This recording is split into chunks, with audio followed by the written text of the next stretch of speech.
Nomads and settled community.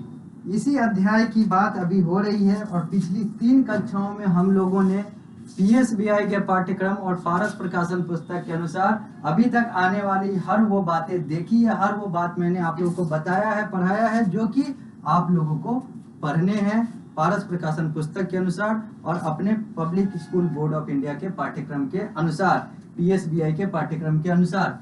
अब हम लोग इस कक्षा के माध्यम से इस अध्याय को आगे बढ़ाते हैं और बात करते हैं ट्राइबल कम्युनिटी के आगे की बात की, क्योंकि अभी जो हम लोग टॉपिक पर है उस टॉपिक का नाम है गोंड ट्राइब, यानी कि वैसी ट्राइबल कम्युनिटी जो कि गोंड के नाम से जानी जाती है।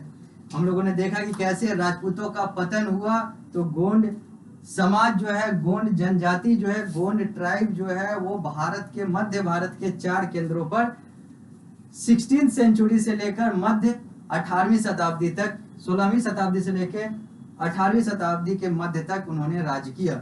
अब आगे बढ़ते हैं। All the tribal group did not become part of the caste system. जितने भी ट्राइबल ग्रुप है, जितने भी जनजातीय समूह हैं, वो सब कास्ट सिस्टम के हिस्से नहीं बने, यानी कि जातिगत प्रणाली के हिस्से नहीं बने। द नागर and the Ahom of the north east India resisted absorption into Hindu society and retained their distinct culture। अब यहाँ पर 2 और जनजाति समुदाय की बात आ रही है, एक नागर की बात आ रही है और एक अहोम की बात आ रही है। ये भी 2 तरह के अलग अलग जनजातीय समूह है या फिर कहें तो ट्राइब है, जो कि नॉर्थ ईस्ट इंडिया में पाए जाते हैं, पूर्वोत्तर भारत में पाए जाते हैं। इन्होंने अभी तक हिंदू धर्म को या किसी भी धर्म को नहीं माना है और ये लोग अपनी सभ्यता से चलते हैं, अपने डिस्टिंक्ट कल्चर से, अपने अलग जो रीति रिवाज है उसी के आधार पर ये लोग आगे बढ़ते हैं, अपना जीवन यापन करते हैं। एक और ट्राइब का नाम आ रहा है the Bhil. The Bhil tribal people started settle agriculturist life by the late 16th century. जो भील ट्राइबल पीपल है, इन्होंने किस चीज, तो इन्होंने भी कृषि पर अपने आप को आधारित कर लिया। ये लोग भी कृषि की तरफ चले गए। 16वीं शताब्दी के अंत आने तक ये लोग भी कृषि की तरफ अपना मुंह मोड़ लिए, यानी कि कृषि की तरफ ये लोग का रुझान हो गया, झुकाव हो गया। Bhils helped Maharana Pratap against the Mughal. Bhils ने, यानी कि भील समुदाय ने, भील ट्राइब ने महाराणा प्रताप का समर्थन किया था मुगलों की लड़ाई के खिलाफ। जब महाराणा और मुगल के बीच में लड़ाई हुई थी, युद्ध हुआ था, तो उस समय भील समुदाय जो है वो महाराणा प्रताप के साथ था। Similarly the Munda, Gond and Santhal of Chhota Nagpur region, the present day state of Chhattisgarh, Madhya Pradesh, Maharashtra and Andhra Pradesh still remained hunger and food gatherers. अब आगे बात करते हैं तो लिखा हुआ है कि भील जो थे वो तो महाराणा प्रताप के साथ थे, मुगलों के खिलाफ थे। अब आगे बात करते हैं तो इसी तरीके से मुंडा, गोंड, संथाल, ये भी गोंड की तो बात हम लोगों ने पहले कर ली है इस अध्याय में। मुंडा और संथाल, यानी कि गोंड के साथ साथ मुंडा और संथाल 2 और नए ट्राइब की बात आती है। ये लोग कहाँ पाए जाते हैं, तो ये लोग छोटा नागपुर के पठार में पाए जाते हैं। छोटा नागपुर पठार जो है वो अभी के छत्तीसगढ़, मध्य प्रदेश, महाराष्ट्र, आंध्र प्रदेश, झारखंड और बिहार के कुछ क्षेत्रों पर पाया जाता है। और ये लोग अभी भी हंगर, यानी कि भूख और अपने भोजन की तलाश में इधर उधर घूमते हैं, यानी कि ये लोग अभी भी अपने भोजन की तलाश में घूम रहे हैं, मुंडा, गोंड और संथाल। और ये लोग पाए कहाँ जाते हैं, तो छोटा नागपुर पठार पे, छोटा नागपुर के पठार पे। नागपुर जो है ये महाराष्ट्र में है, जबकि छोटा नागपुर का पठार जो है ये अभी छत्तीसगढ़, मध्य प्रदेश, महाराष्ट्र और आंध्र प्रदेश तक फैला हुआ है।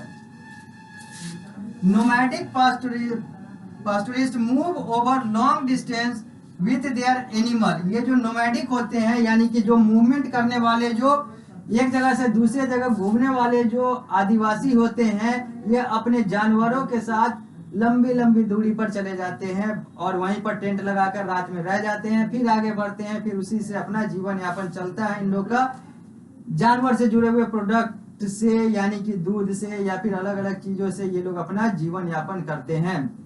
दे exchange milk and other animal product for grain, clothes and utensils.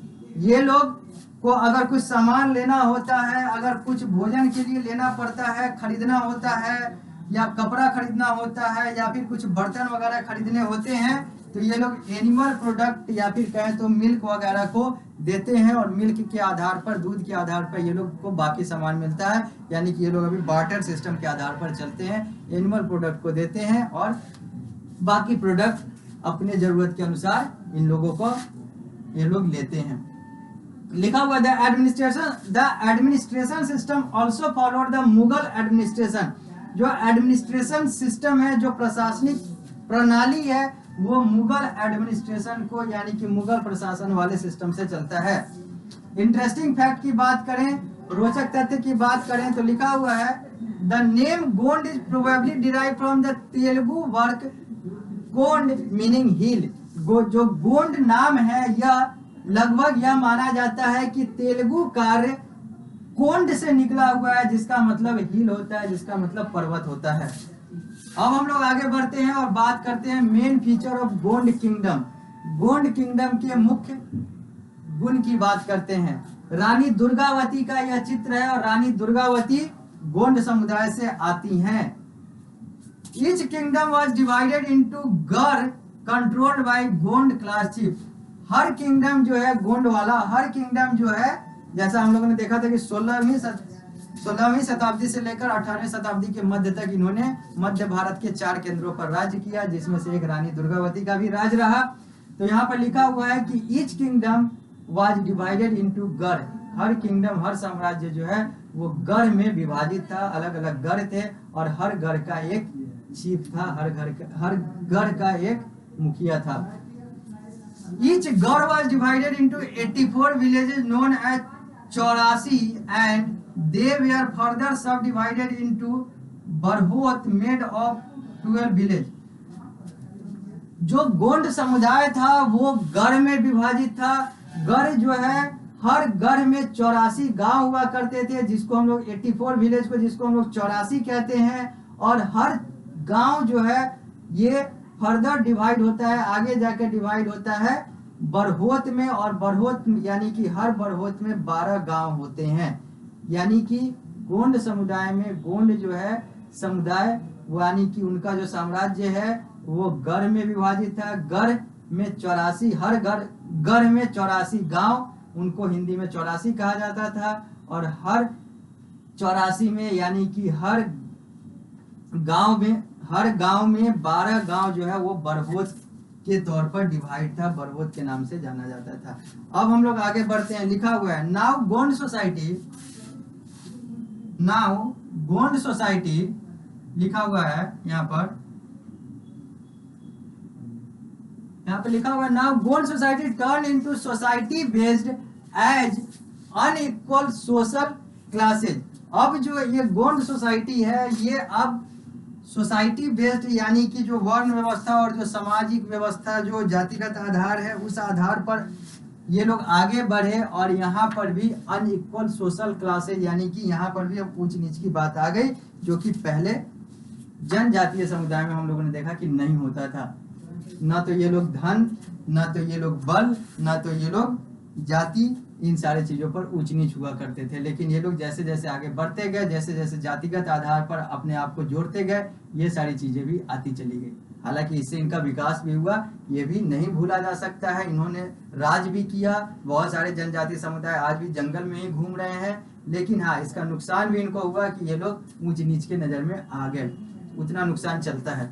आगे in the 16th century the Gond Raja of गर मंडल संग्राम Shah married Rani Durgavati as Chandela princess.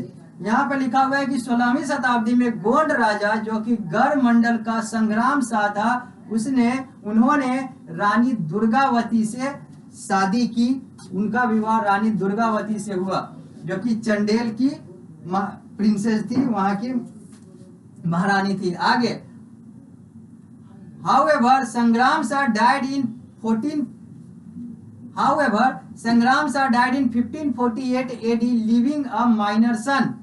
हालांकि बाद में संग्राम शाह की मृत्यु बहुत जल्दी हो जाती है, वर्ष 1548 में हो जाती है, और उनका एक छोटा बेटा जो कि अभी 18 वर्ष का भी नहीं हुआ था वो रहता है, यानी कि संग्राम शाह की पत्नी रानी दुर्गावती और रानी दुर्गावती और संग्राम शाह का एक बेटा जो कि 18 वर्ष का भी नहीं था। इन तीनों का एक परिवार था। वर्ष 1548 में संग्राम शाह की मृत्यु हो जाती है। उसके बाद रानी दुर्गावती और उनका बेटा जो माइनर है यानी कि 18 वर्ष से कम का है, ये दोनों रहते हैं। Rani Durgavati ruled successfully. रानी दुर्गावती चूंकि अब राजा चले गए, संग्राम शाह चले गए, संग्राम शाह की मृत्यु हो गई वर्ष 1548 में, तो रानी दुर्गावती पर वो सारी चीजें आई, भार आई, और रानी दुर्गावती ने उन सारी चीजों को बहुत बाखूबी से, बहुत अच्छे से निभाया और बहुत अच्छे तरीके से शासन किया। She unified the area called Garhkatanga with courage. इन्होंने यानी कि रानी दुर्गावती ने जो गढ़कटंग था इसको इकट्ठा किया अपने हिम्मत, अपने साहस के आधार पर। She resisted the Mughal forces and preferred to die rather than surrender। इन्होंने मुगलों के सामने बहुत अच्छे से लड़ाई लड़ी, बहुत अच्छे तरीके से अपना बचाव किया, अपने गढ़ का, अपने साम्राज्य का बचाव किया, और अंत में जब ऐसा सिचुएशन आ गया कि आत्मसमर्पण करना पड़े तो इन्होंने मौत चुना, यानी कि इन्होंने कहा कि मर जाना ज्यादा बेहतर है मुगलों के सामने सरेंडर करने से, यानी कि आत्मसमर्पण करने से। तो इन्होंने मृत्यु चुनी और आत्मसमर्पण नहीं किया रानी दुर्गावती ने, जो कि एक ट्राइबल कम्युनिटी की थी। यानी कि हम लोगों ने देखा कि रानी दुर्गावती का इतिहास क्या कहता है। अब हम लोग बात करेंगे अहोम की, यानी कि ये एक अलग तरह का ट्राइबल कम्युनिटी है, लेकिन इसकी बात अगली कक्षा में होगी। इस कक्षा को अभी हम लोग विराम देते हैं, मिलते हैं अगली कक्षा में। तो इस अध्याय को यहीं से आगे बढ़ाएंगे।